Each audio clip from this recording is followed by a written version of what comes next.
देखिए, एंटी भू mafia task force जो गठित है जनपद स्तर पर, उस टास्क फोर्स का जो मूल उद्देश्य है वो ये है कि ऐसे बड़े भू माफियाओं को आइडेंटिफाई करना और जो शासनादेश की मूल मंशा है उसके क्रम में उनका आइडेंटिफिकेशन और उनके द्वारा जिस तरीके से अवैध कब्जे किए गए हैं उन कब्ज़ों को हटाया जाना, उस पर बुलडोज़र की कार्रवाई करना।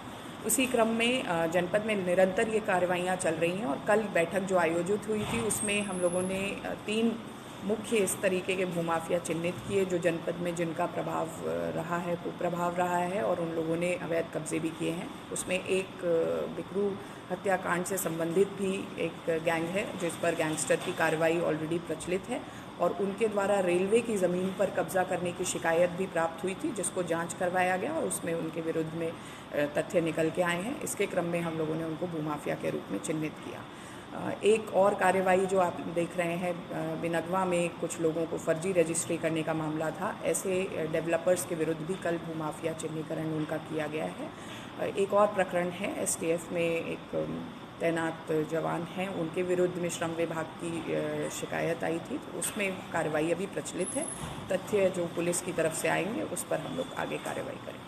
कि ये रेलवे की ज़मीन है, निश्चित ही सरकारी ज़मीनों पर किसी प्रकार के अवैध कब्जे होंगे तो उनको उस पर कठोरतम कार्रवाई होगी और इस शिकायत में स्पेसिफिकली ये चीज़ निकल के आई है तो निश्चित ही भूमाफिया के रूप में वो चिन्हित हो गए, अब उन पर कार्रवाई भी होगी।